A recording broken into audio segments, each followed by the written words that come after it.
అస్సలాముఅలైకుం. Hi everyone. మేమైతే చిన్నగా ఉన్నప్పుడు మా పేరెంట్స్ వచ్చేసి ఎక్కడైనా ఊరు వెళ్తున్నాము అని చెప్పేసి అంటే చాలు, అబ్బా ఊరు వెళ్తున్నామా అని మాకైతే ఆ క్యూరియాసిటీతో ఎక్సైట్మెంట్ నిద్ర పట్టేది కాదు. మార్నింగ్ ఎప్పుడు అయిపోతుందా, మేము ఎప్పుడు వెళ్ళిపోదామా అని చెప్పేసి అలాగా ఉండేవాళ్ళము. యాక్చువల్‌గా మేము ముగ్గురం సిస్టర్స్ అండి. మేము ముగ్గురం కదా! మా మమ్మీ అయితే మాకు మంచి మంచి డ్రెసెస్ తీసుకునేవాళ్ళన్నమాట. దాంట్లో ఎక్కువ ఫ్రాక్సే ఉండేవి.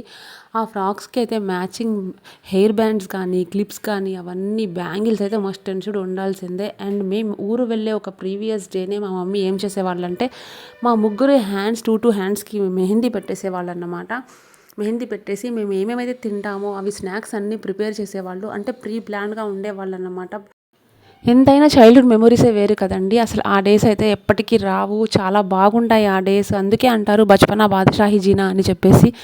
మీలో ఎంతమందికి ఇది కరెక్ట్ అనిపిస్తుందో నాకు అయితే కామెంట్ సెక్షన్‌లో కామెంట్ చేయండి. అండ్ మేము అయితే హైదరాబాద్ టు అనకాపల్లి వెళ్ళిపోతున్నాము.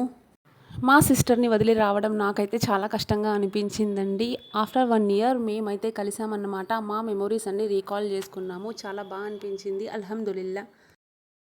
చికెన్ దమ్ బిర్యానీ అయితే చేసుకొచ్చాను. అండ్ చపాతీస్ కూడా చేశానన్నమాట. ఏదైతే అది తింటారు అని చెప్పేసి. మేమైతే ఫుడ్‌ని మంచిగా ఎంజాయ్ చేసి తినేసాము.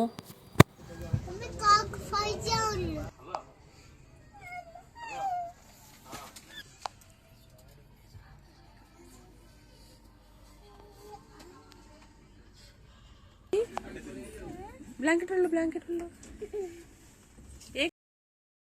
మా స్టేషన్ అయితే వచ్చేసింది. అండ్ మీరు మాత్రం నా ఛానల్‌ని సబ్స్క్రైబ్ చేసుకోవట్లేదు. నా వీడియోకి లైక్ చేయట్లేదు. జస్ట్ అలా చూసి వెళ్ళిపోతున్నారు. సబ్స్క్రైబ్ చేసుకోండి. అల్లా హాఫీజ్.